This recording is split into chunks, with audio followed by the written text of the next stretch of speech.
I'm Marin, and this is Post-its and Pens. Hello and welcome to another reading vlog. This is the end of week 2 of WHATEVERATHON, or Whatever You Want-a-thon. So I wanted to go ahead and recap my reading progress so far and let you know where I am in terms of completing the various prompts, and also my June TBR, which I will link up in the cards, just in case you would like to check that out and see what I'm supposed to be reading, as I have strayed just a tiny bit from that list. So let's go ahead and get into the vlog.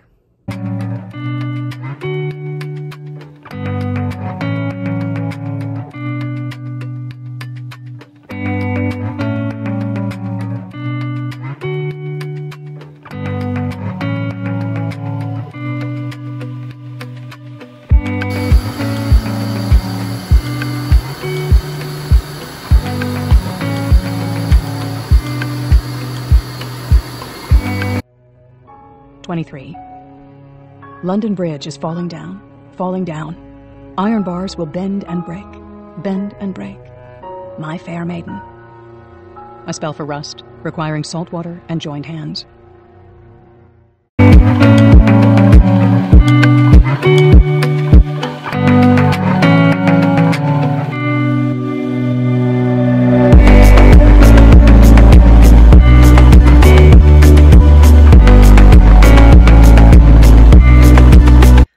Here is a look at my TBR, or my book stack, for WHATEVERATHON. I am missing one book from this stack, which is a graphic novel. I am going to read Heartstopper Volume 1.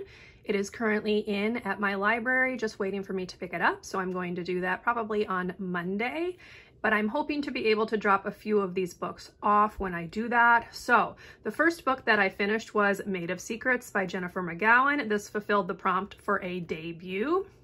The second book that I read was The Magician's Nephew by C.S. Lewis. That prompt was a comfort read, but it also has green on the cover, so that fulfilled that prompt as well. The third book I finished was an audiobook, and that was Mr. Impossible by Maggie Stiefvater. That one was a 5-star prediction. And then after that, I read Entwined on my Kindle by Heather Dixon, so that the E on Mr. Impossible could go with the E on Entwined to fulfill that prompt. And then the last book that I have finished is Creators by Tiffany Truitt. It is an indie published book, as it was published by Entangled Publishing, which is an independent publisher, so that fulfilled that prompt. So this week, or this weekend, I am going to be working on With the Fire on High, which is this one right here, as I would like to get that finished so I can turn it back into the library. I am also working on The Once and Future Witches, which is this big one down here. I am about 65% of the way through on that one. So I would also like to be able to read this little graphic novel here, which is March by John Lewis, which would fulfill the prompt for a book about a person of color, and also out of my comfort zone because I do not really read graphic novels. So we shall see. I would really love to get through both of those, but we will just see what happens. So that is just a quick little overview of where I am at the end of week 2. So hello, it is currently Saturday, June 12th. So I am going to just do another weekend of vlogging to take you along and show you what I'm up to. The first thing that I am going to do is I am going to film a couple of YouTube videos for this week, and then I am going to join in on the sprints that are happening as part of WHATEVERATHON, and see if I can't get a little bit of With the Fire on High read. And I know that this book is quite beloved on BookTube, so I'm curious to see what I think of it. I don't read a ton of contemporary, but I do like contemporaries that are a little bit more hard-hitting or that have issues, if you will. So this one does sound like something I should enjoy. So we shall see what I think of it, and I will, of course, take you along on my reading journey of the book.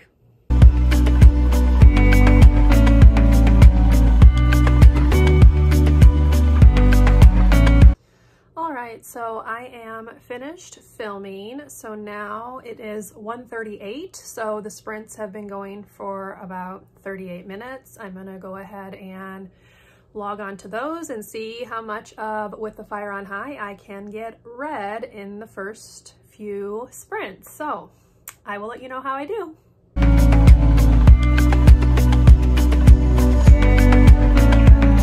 Alright, so quick update. I have been working on With the Fire on High during the reading sprints that India and Ro are hosting, and I managed to read quite a few pages in the last sprint. So I am currently on page 102. So I did tap this out every 100 pages, and I would really love to get halfway through it. So we'll see. That way I can finish it off tomorrow and then probably do that graphic novel as well. But I thought I'd just do kind of a what I'm thinking about it so far update. So I am really enjoying this. So I can understand why it's so loved. I am really enjoying Imani's narration, her relationship with her grandmother, her relationship with her daughter, and just kind of the way she's going about her life. I can really understand why she thinks the things she thinks, why she is focused on her future, but only in the way that it pertains to making sure she's doing right by her grandmother and her daughter.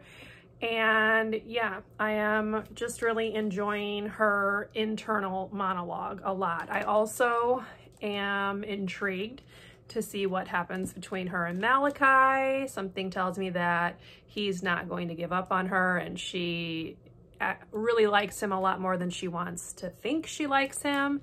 I'm curious if there's something going on with her grandmother, as there was like the mention of a doctor's appointment earlier, so hopefully not, but I have a feeling that that might come into play as well.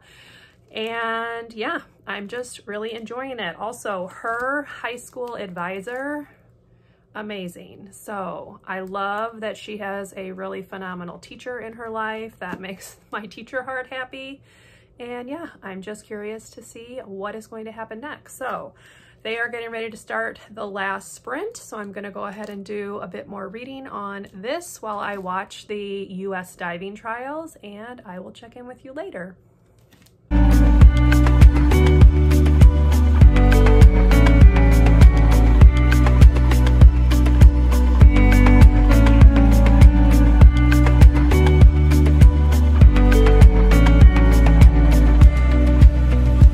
Hello, it is almost midnight, so I am getting ready to head to bed, but I wanted to go ahead and just do a quick recap about my first day of reading With the Fire on High.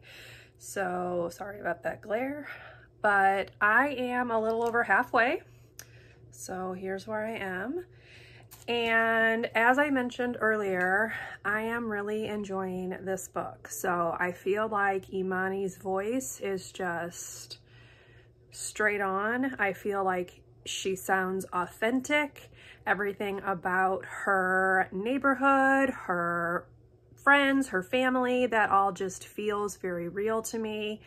The bits about the cooking that are interspersed, I am not someone who cooks, so I can't really speak to the authenticity of the flavors that are mentioned and all that, but I would imagine that they too are very true to the dish that's being cooked and things like that. So yeah, I'm just really enjoying it. I feel like it is a fast-paced contemporary, which is not always the case, but there is a lot going on under the surface. So Imani has just decided that she is going to chair the committee or the fundraising committee for the trip to Spain, even though she's still not sure if she can go.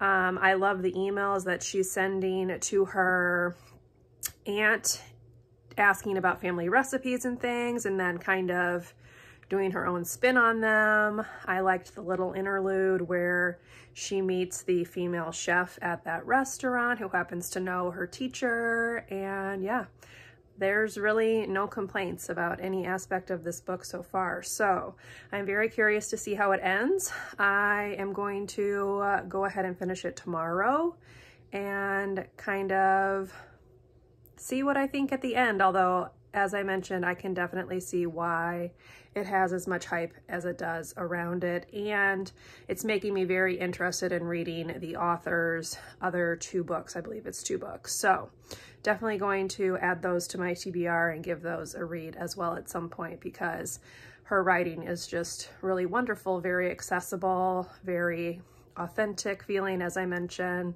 and it really kind of pulls at your heartstrings. There's been some parts that I've kind of teared up, and yeah, definitely feeling all the emotions. So looking forward to seeing how it ends, but right now I am going to head to bed. So that is a wrap for day 1 of this vlog, and I will see you tomorrow.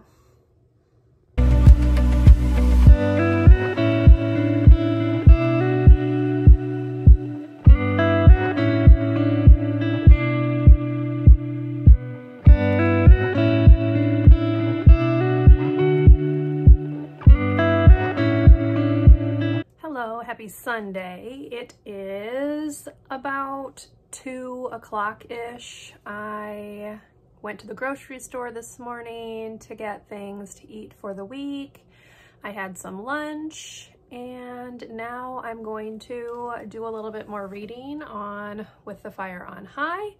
So I mentioned last night that I'm about halfway finished, so I'm currently on page 208. And there are 388 pages, so I don't have very much left. I'm gonna go ahead and finish this, and then I am also going to read March by John Lewis. So this is actually the first of 3 books. I probably will read all 3 of them, but not for this readathon. But I figured this would be another quick, easy one to get done. And then this will be books 6 and 7 for the readathon. I put my goal as 8, so after that I would just need 1 more. I have several more that I want to read, but that way I will have accomplished my goal, and anything else will just be extra on top. So I'm going to go ahead and do a little reading, and then I will just check in throughout the day and let you know what I'm up to. Okay, I just replanted this little guy into a bigger pot. He was losing some leaves, so I'm just trying to give him hopefully a bigger home and hope that that will help a little bit.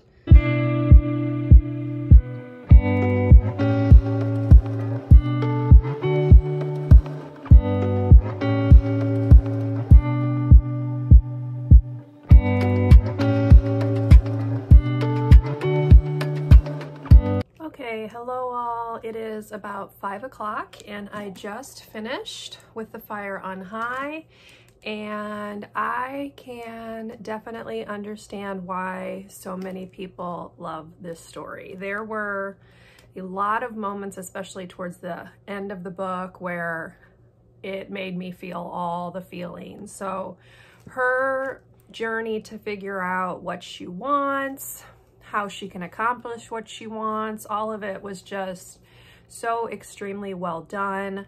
Her voice was really, really well written, and like I said, it just made me feel all kinds of things. So I was really pleased with the narration of this book, the way Imani's story played out, the decisions she made. Her relationship with Malachi is lovely and not something that you see very often in YA books, so I really enjoyed that as well. And just her sense of family and the people she keeps close to her, it was just something that really, really worked for me. So definitely would recommend this one if you, like me, have not yet read it, because it's pretty wonderful. So I'm so glad that I stumbled upon the title on BookTube, because I think this one would have flown under my radar had I not seen it on somebody's video. So thank you to all of you who were talking about it. So anyway, I am going to take a bit of a reading break. I am going to play a little bit of Animal Crossing, and then I'm going to watch the swimming and diving trials that are happening. So going to do that, and then also squeeze in finishing March, which is right here. So going to work on finishing this one tonight as well. This one has 121 pages, so can definitely give it a go, probably during commercial breaks and things like that. And yeah, I will let you know what I think of it, but this will be the last book that I work on today for the weekend. So I will check in with you later.